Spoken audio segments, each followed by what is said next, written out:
Coming up next on The Voice of Alabama Politics, the legislature gets a big raise. Also, District 2, who are the contenders?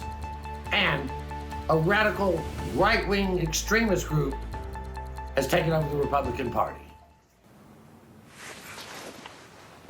You see something down there, Chief? No, I just think I'm gonna barf. You betcha.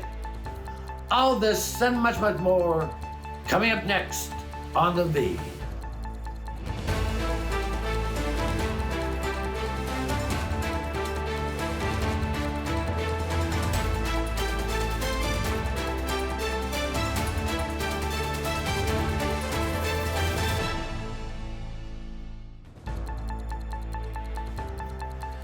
Welcome to The Voice of Alabama Politics, where we tackle the tough issues so you have the hard facts.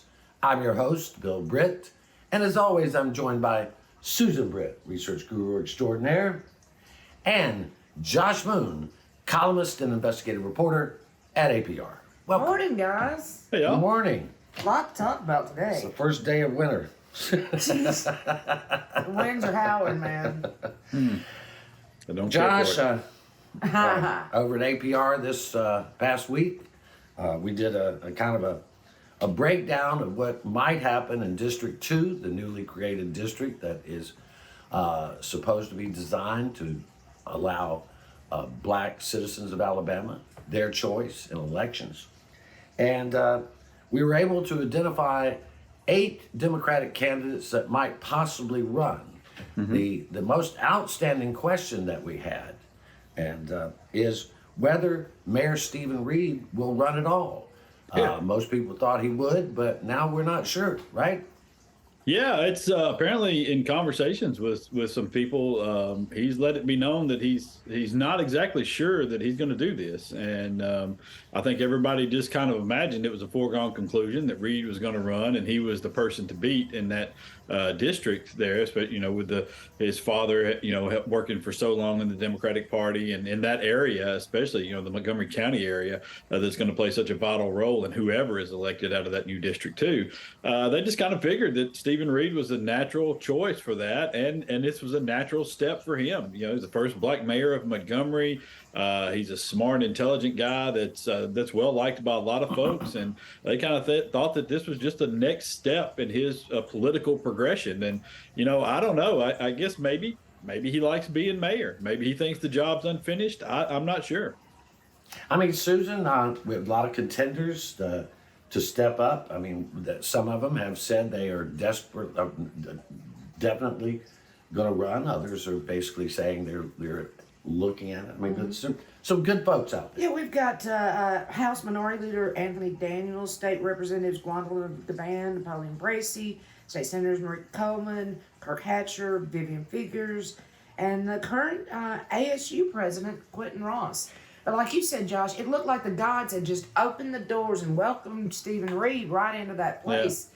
But I think you're right in saying that he thinks there's more to be done in Montgomery. I think all these candidates have a shot. Oh, they do. I think, when you throw Anthony Daniels in the mix, though, that changes the whole dynamic of this race. Now, he's not expressed that he might run. He said he might run. He hasn't said he would run. Well, I mean, as I tried to tell him the other day, and he didn't respond to my message when I said, I asked you about this, and you looked at me like I had a third eye the other day, and so now all of a sudden it's a possibility, and so listen, I think he would be a great candidate for that. Oh yeah. And I think Quentin Ross would also be another really good one for that. Yes, he would. I think both of those guys are, and they have deep ties to the area. Both of them do. I know Anthony Daniels is currently a representative in the Huntsville area, but he was born in Bullock County, or born in Florida and raised in Bullock County. And he lived there with his grandparents for years. And I think that he would be a very, very strong candidate for the work that he's done in the Democratic Party and the fundraising connections he has. Same with Quentin Ross. Back when he was a state senator, he was very good at raising money, and he's been very good at raising money at ASU, and he's formed a lot of connections outside of the norm in that job. Now, neither of those guys have said they want the job. So, I mean, this is all speculation at this point. But, it's always nice to have your name mentioned, I guess. Yeah, but a dream of mine would be, Vivian Figures, Katie Britt, and Terry Sewell bring it Yeah. home for Alabama, man. That would be something. Those women are fierce. I mean, and you listen, you can't dismiss Marika Coleman, No, Senator certainly Marika not. Coleman, very a policy wonk, and then Gwendolyn Devan, who would definitely add spice to the debates, and she would win some points on she the would, debate. she would, she Yeah. would. I think but I still think that if Reed gets in, there's a lot of people who will not get Yeah. in. Right. If Reed gets in, it's probably game over. Yeah, I mean, I think it's pretty close. It's pretty close.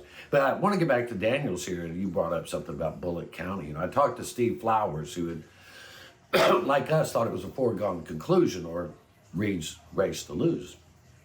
Steve Flowers said that, you know, Daniel's grandmother it leads one of the most prominent churches in that county. That's right.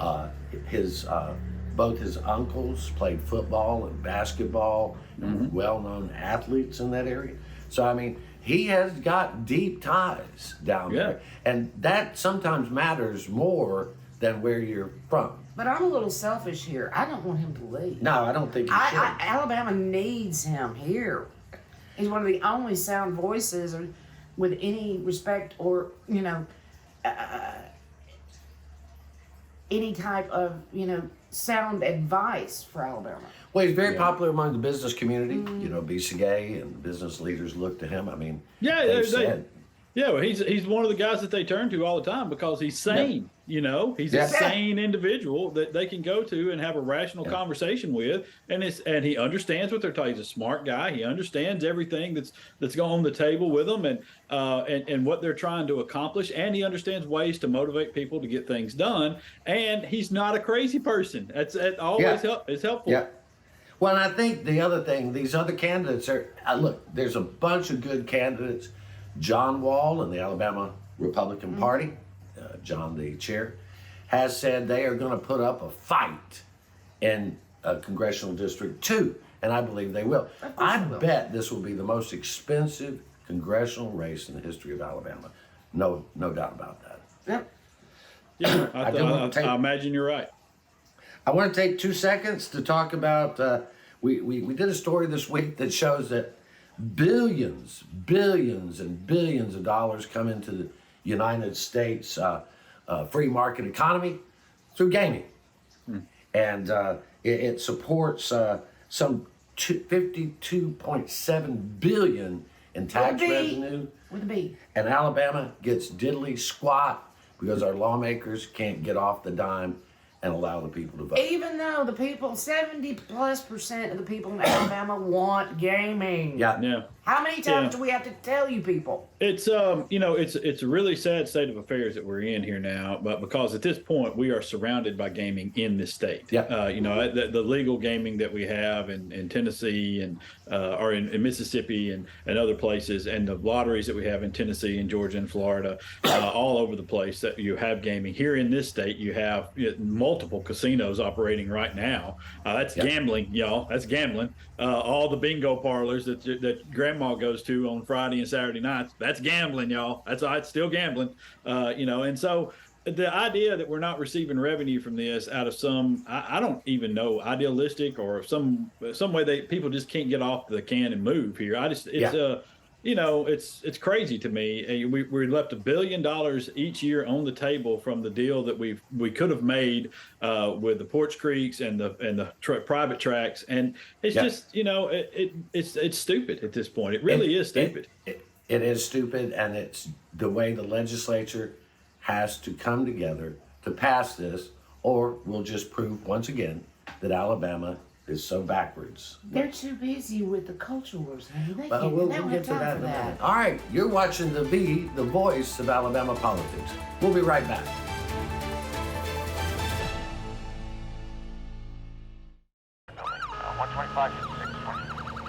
As a paramedic, you wouldn't believe the things that we've seen. I've seen all types of horrible things. I mean, we're there basically picking up the pieces from your worst day. Everyone is just driving and not paying attention. We all have the same goal.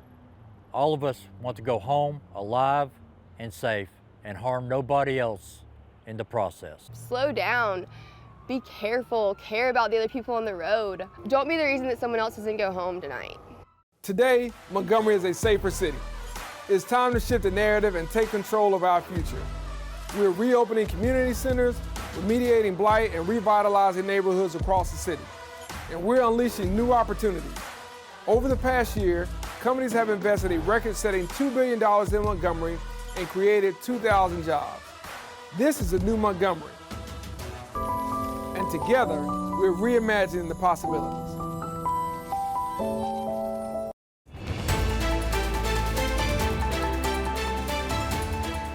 Welcome back to the voice of Alabama politics. You know, you brought it up. They're busy with the culture wars. That's one thing. I mean, what we've seen here, I have now decided I will not call those people who are engaged in these so-called culture wars. I'm not calling them Republicans or conservatives anymore. They are right-wing extremists. Exactly. They hold extremist views of the United States and its place in history in the world. They have extremist views on the 21st century. They want to drag Alabama back to the 19th century, or at least the 1960s. They do not and cannot accept that progress is organic and it is always going to move forward to expand rights, not take them away. But Josh, we warned, you warned, Susan warned, I've warned the business community of Alabama that one day these radical far right-wing folks would come after business. And in last session, the 2023 session, they did. They passed laws outlawing ESG investments by companies, or allowing the state to do business with companies that use ESG investments. They went after diversity, equity, inclusion at businesses. The biggest companies in Alabama include diversity and equity in all their policies. Mm-hmm. They've come after the business community, and the business community better push back. Yeah, you know, they've been doing it for a while now. I mean, they made it more blatant in the last session, but you know, the transgender laws, the bathroom nonsense that they went through, all of the stuff that we had over gay marriage, and still today apparently are going to re-up the gay marriage fight, the abortion law. I mean, you know, I know we probably shouldn't count the American government as big business, but I mean, we lost billions and billions of dollars on Space Force, largely due to this, to what happened with our abortion law and our state senator, or our U.S. senator, I should say, from this state. And, you know, so, yeah, all of those things affect business. When you have a major corporation, an Apple, for example, that are, you know, who has a CEO that is tied directly to this state, you know, that would probably have moved a major campus here if the conditions had been right. You push those people away when you pass those discriminatory laws to win pandering votes from morons. Okay? That's just all there is to it. If I was a business owner from out of state and considering putting a business here in Alabama, I'd have serious second thoughts because of all of this nonsense that's going on. Why would I want to involve my company and my employees, or potential employees that I could pull from out of state, into this nonsense that we have here in Alabama? Why would I do that? Well, one of the biggest problems we have is retaining talent in this state, attracting talent and retaining talent. Because people in this state that get college degrees, for the most part, try to get out of here and go to states where it is more conducive to freedom, where there are less restrictions on personal liberty. I got out of here for 25 years. But well, this you know, is home. You look at the cities like Montgomery and Birmingham and the Democratic mayors that run them, and one of their major pitches to companies for relocation is, hey, we understand we're in a red state, but we're a blue dot here, and we can protect you from a lot of the nonsense that goes on around here. That's one of the reasons why Stephen Reed tried to pass some protections. They passed an anti-discrimination ordinance in the city of Montgomery to try to push back on some of the statewide stuff that's going on so they could attract business. And lo and behold, they attracted the most business in the entire state. They had the greatest economic development numbers of anybody. Yeah, and this is what business leaders know, but they have been reluctant to push back. If I were somebody at a big corporation here in Alabama, I would put $10 million in a PAC and say, look, we're tired of this nonsense. And we're going to elect candidates, or we're going to primary candidates who depend on this extremist mode of governing. We're going to get rid of you, if at all possible. Because you know what? It wouldn't hurt a corporation to go after them because they're not going to help you. They're only going to hurt you. This will not end well for big companies unless they get involved in politics. And we have 6 major corporations with tons of money in this state. If each one of them would put together that sort of PAC, individually or together, we can change this nonsense. Yeah, and it's not a Republican Democrat sort of thing. No, it's not. It's not. It's not a it's a thing where we're talking about just basic human decency. And maybe that is a Republican Democrat thing, but I mean it's at the same time though you don't have to pitch it that way. You can say, listen, we're going to support business-minded, business-friendly candidates. We're going to make this the workers. We're going to support workers, and we're going to work for the workforce here, and that's the candidates that we're going to support. And anybody that goes against that and does this pandering nonsense, we're going to push back against them and find a candidate to run against them. And this is not what we had when the 2010, when the supermajority was elected. They were much more moderate, much more business friendly. This has evolved over time, and the reason it is because this is a soft dictatorship, where one party rule leads to the radicals taking over. And the radicals act like they are potentates or emperors, or they want to control everyone's lives according to their religious or moral beliefs. Well, that ain't the way it should work. It might work that way in Islamic countries. Thank you for saying might that. Work that way in fascist countries. But that is not the American way. That is anti-American. Anyway, Josh, you got to help us out here. We only got a couple of minutes, and this medical cannabis thing just keeps. It's like a bomb range. Something goes off over here, and something goes off over there. Where are we at? I think we're just going to do it overstage. All right, we're just going. Well, let's just start over at the beginning. And I don't know that they're necessarily going to phrase it that way. I think they're going to phrase it as rule changes and getting the process right and that sort of thing. But I think essentially what they're going to end up doing is a basic do-over. They're going to let everybody make changes that they need to make to the application process. All the people who submitted applications, they can resubmit them, and then they'll come up with a new system that's more open and transparent, hopefully, that we can then judge these people on and in some ways maybe apply it to the laws that we passed as well. That would be nice. And then judge them on the standards that we've set and on the rules that are in place, and then pick the winners out of that group.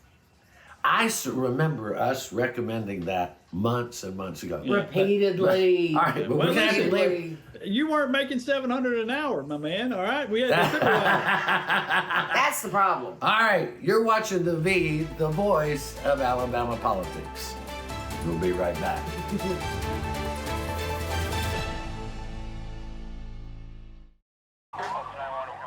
My personal biggest pet peeve is kids who are not properly restrained, whether that be in a booster seat, a car seat, or even a simple seatbelt. Kids, they become projectiles, and it's terrifying. It absolutely breaks my heart to know that something so innocent could be punished so severely. Your children rely on you to be that person that says, no, you need to put your seatbelt on. Your home is your most valuable asset.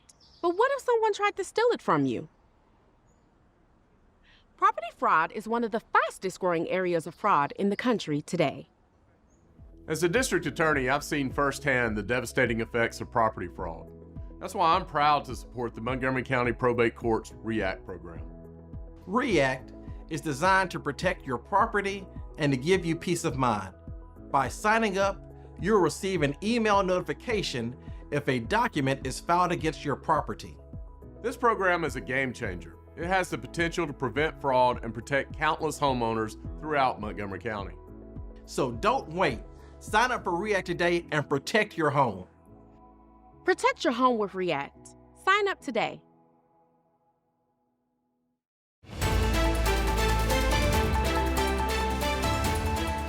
Welcome back to The Bee, the voice of Alabama politics.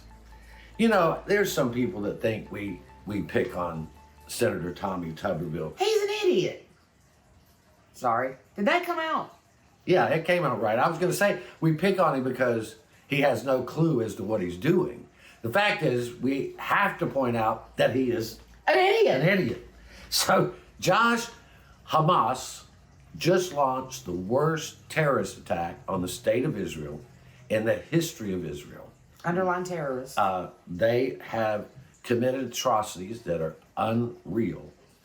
And Tommy Turberville, in his infinite wisdom, came out this week and said that the United States shouldn't pick sides because it's dangerous. Yeah, well, I think it's pretty easy to pick a side in this particular instance. All right. I mean, if we're going to talk about the whole history of that area, okay, we can go back and forth. I think there have been some atrocities committed. I'd hate to both sides something like that, but there have been some atrocities committed. But if we're going to talk about this particular instance right here, then there's no doubt about it. What happened was horrible. It was terrorism. It was something that should never happen. And it's just you feel heartbroken for the people of that of Israel, and it just it can't happen in this day and age. It just can't happen. And no doubt the Palestinians there have suffered, and people will say they've suffered, and Hamas is a terrorist group. But the United States has to stick with its allies. That's our biggest ally in the region. And I don't want to just lump all the Palestinian people under Hamas. That's not necessarily true. Hamas is an extremist group, just like we were talking about earlier. They are an extremist group that went in and did a terrorist act, or multiple terrorist acts in Israel. That is unforgivable in any language. Well, if you just right now, if you looked at the dead, Israeli dead, it's so much bigger than 9/11. Mm-hmm. It would equate to around, if it were happened here in the United States, it would account for about 45,000 people being massacred. Because Israel is so dense, where they went into, the population is so dense that it multiplies out. But Josh, this goes back to the guy is a congenital liar, and he doesn't know what he's doing. I mean,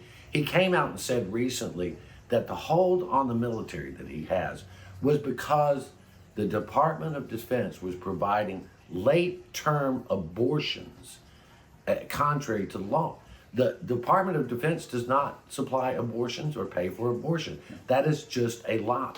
Right. It is. I mean, it's a blatant lie. But when you have a voting base that will literally believe anything, these are the things you can get away with saying. And that's what he's done. He's relied on the misinformation and the fact that his voting base will eat it up because it's the abortion issue, and he's somehow protecting babies.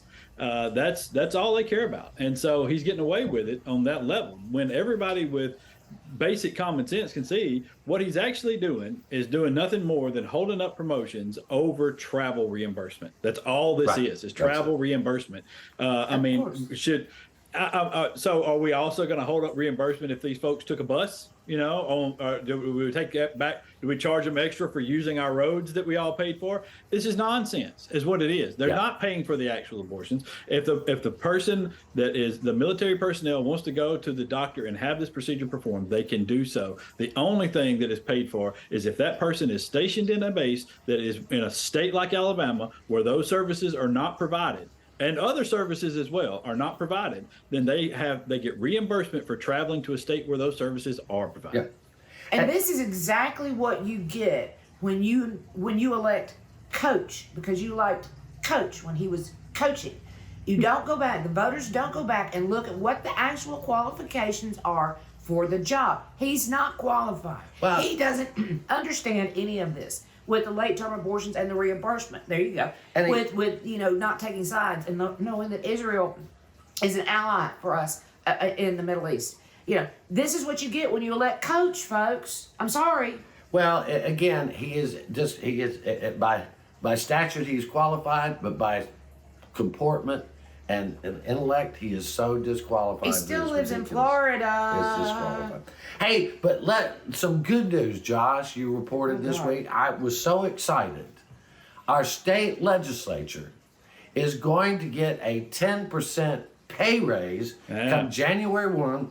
These knuckleheads are going to be making almost $60,000 a year. $60,000. Well, honey, that's the median income in Alabama. For 3 months' work. That's $20 grand a month to go to Montgomery.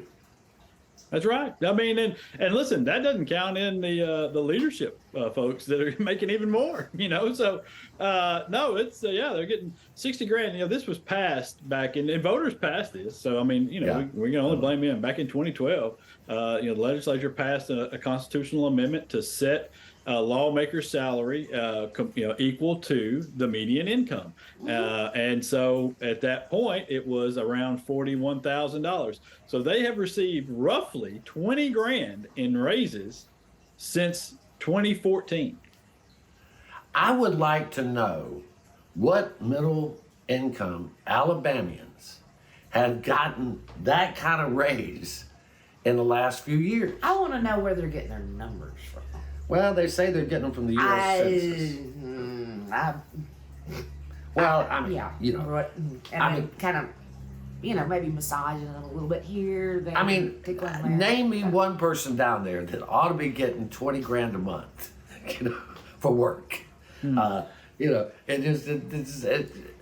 should be paying us. It boggles the mind to think that our lawmakers are getting that much money. We only got less than a minute left. Some very sad news this week. Yes. Former Senator Roger Bedford passed away. He was a Democratic senator, state senator from Alabama. A guy that people loved and people loved to hate, but we all knew him, and Roger was one of those people that is unforgettable. I'm gonna miss that big smile and that big hug. Josh, he was quite a character, right? Yeah, and I bet the people of that district have missed him ever since they chose somebody else because nobody brought home money to the district like he was. He was basically the county version or the House version of Richard Shelby. He brought home the money for his district and for his people and those projects. And there's never been anybody, as far as I know, there's never been anybody like him to do that, to have that sort of success. I used to love sitting in the Senate press box and watching him twist the Senate back to where they would actually vote against themselves. He'd get Republicans to vote against themselves, not even knowing what they were doing. It was master of that. Somebody said one time that if Roger Bedford couldn't bring home the money, nobody could. That's right. Yep. He will be missed. Yes, he will.